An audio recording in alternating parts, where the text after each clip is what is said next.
दोस्तों गाड़ी में हम बैठ गए थे और हम चल पड़े हैं अब अपनी अगली मंजिल की तरफ। एक छोटा सा चेंज आया है प्लान में, और वो ये कि पहले मैंने प्लान किया था कि रास्ते में जलालाबाद तक जाऊं और एक दिन जलालाबाद में रुकने के बाद काबुल जाया जाए। तो प्लान थोड़ा सा चेंज हो गया, और उसकी एक और वजह ये भी कि जैसे मुझे रास्ते में आते हुए उबैद मिला था अफ़गानिस्तान में, मुझे एक और भाई मिल गए जुनैद, जो कि पाकिस्तान से ही है। तो ये लोग काबुल में ही रहते हैं, और इन लोगों ने मुझे थोड़ी सी ज़रा चीज़ें भी बताई हैं कि किस चीज़ का ख्याल करना है और किस चीज़ से ज़रा थोड़ा सा परहेज़ करना। तो अब इसलिए थोड़ा सा ज़रा मैंने प्लान चेंज किया, और वो जुनैद ने मुझे बताया कि जो रियल ब्यूटी है वो अफ़गानिस्तान की, वो आपको काबुल में ही मिलेगी। तो काबुल में बहुत कुछ एक्सप्लोर करने के लिए, तो इसलिए फिर मैंने प्लान किया है कि डायरेक्ट काबुल ही चलते हैं। वहाँ पर मुझे थोड़ी सी गाइडेंस भी मिल जाएगी इन लोगों की तरफ से। So Junaid, it was really nice meeting you. So you know, मैं बोल रहा था कि ना ट्रैवलिंग की जो सबसे ज़्यादा खूबसूरत चीज़ होती है ना, मैं पूरी दुनिया में ट्रैवल करता हूँ और हमेशा मुझे रास्ते में कोई ना कोई ऐसे दोस्त, कोई ना कोई अच्छे लोग इस तरह के मिल जाते हैं कि जिनके साथ एक बड़ा अच्छा कनेक्शन बन जाता है। ईरान में इस तरह से हुआ था, बिल्कुल अननोन लोग मुझे मिले थे और उनके साथ बड़ी अच्छी दोस्ती हो गई। फिर मैं उनके शहर तक भी गया उनसे मिलने के लिए। तो ये ट्रैवलिंग की जो सबसे खूबसूरत बात होती है ना, वो यही होती है कि आपको बड़े रास्ते में बड़े अच्छे लोग मिलते हैं, बड़ी अच्छी लोगों के साथ दोस्तियाँ होती हैं, बड़े अच्छे कनेक्शन बन जाते हैं।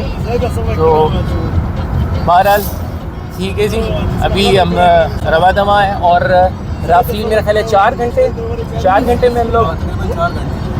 सो राफली, और कितना फासला है ये तोरखम से? ये मेरे ख्याल से 170-180 किलोमीटर है। It's more than that. I think 210 to the Jalalabad.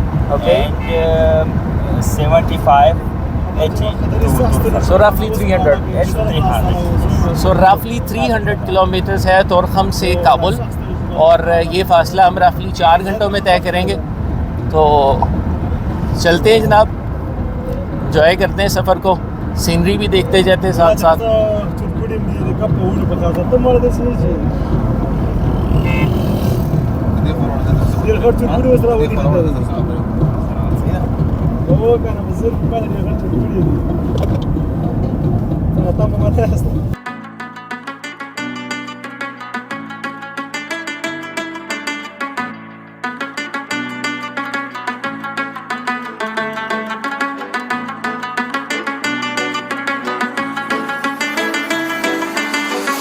वाह यार, ये ज़बरदस्त है, ज़बरदस्त।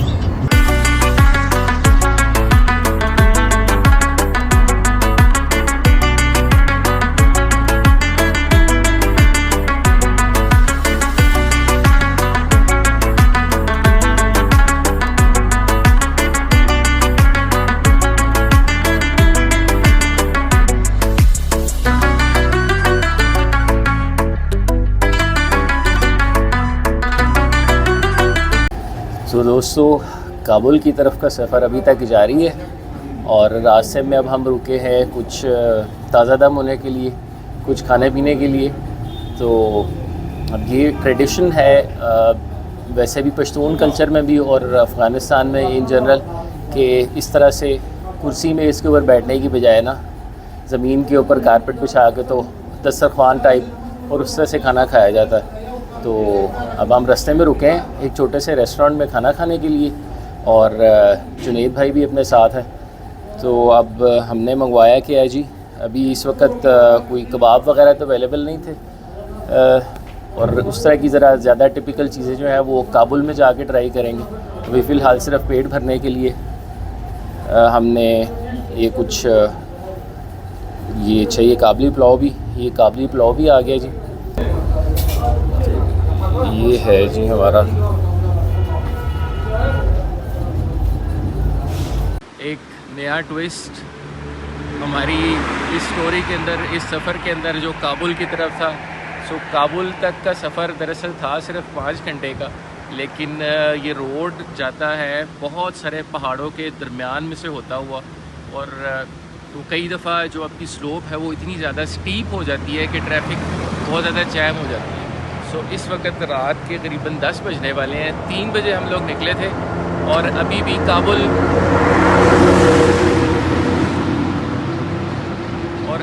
काबुल यहाँ से शायद कोई 20 किलोमीटर की दूरी के ऊपर है। और एक जो ज़्यादा बड़ा ट्विस्ट आ गया यहाँ पे वो ये आ गया है कि हमारी गाड़ी भी हो गई है ख़राब। अब रात के 10 बजे, अब ये ज़रा मेरे पीछे ज़रा थोड़ा सा ज़रा व्यू करके देखो कि हम किस जगह के ऊपर खड़े हुए हैं।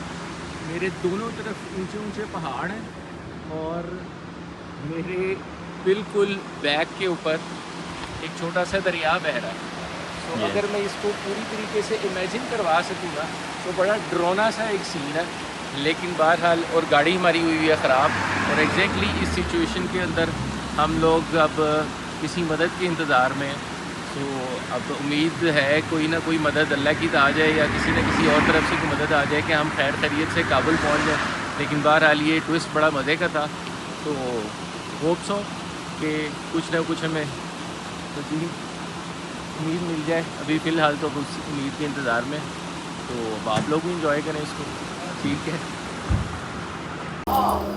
सो दोस्तों, कोई 7 या 8 घंटे की मुसाफत के बाद, एक दफ़ा गाड़ी ख़राब होने के और फिर और बहुत सारी मसले मसाइल हल करने के बाद फ़ाइनली काबुल में पहुंच गया हूं। और काबुल पहुंचने में सबसे एक बहुत बड़ा किरदार एक प्रॉपर सेफ़ जगह ढूंढना, और फिर एक ज़्यादातर लोगों को पता है कि ये बहुत अरसा एक ट्रबल्ड एरिया रहा है, तो ये भी नहीं पता होता कि कौन सी जगह ज़्यादा सेफ़ है एक टूरिस्ट के लिए। तो इसमें एक सरप्राइज़ बहुत सारे और ट्रैवल्स की तरह मुझे यहाँ भी रास्ते में कुछ बहुत अच्छे लोग मिल गए। So on the way, so it has been possible due to Ubaid as well. So it was a really nice surprise. A very nice guy, a very nice person, a very nice friend of me who helped me all the way through the Kabul. So inshallah we will explore Kabul as well with him, and we will learn about the current situation of Afghanistan. We will learn about the history and the reasons of this troubled region. We will explore too much. First of all, I interrupt you, I'm sorry. You are welcome to Afghanistan. Now you are welcome because it's real Afghanistan. Yes, now officially we are officially we are here. Afghanistan days. तो दोस्तों, अब मैं शदीद बुरी तरह से थक गया हूँ, तो अब मैंने जाके सिर्फ सो जाना है। मैं कल रात भी प्रॉपर तरीके से नहीं सो पाया था, तो अब बस जाके होटल में अपने एक होटल मुझे अच्छा सा मिल गया था, वो भी उबैद ने मुझे ढूंढ के दिया कि जी एक सेफ़ सी जगह है जहाँ पे आप इजीली सुकून से आराम कर सकते हो। तो बस अब जाके तो आराम करते हैं, 2 दिन की थकावट उतारते हैं और फिर कल से दोबारा हम काबुल को एक्सप्लोर करने निकलेंगे। ठीक है जी। You can take these places.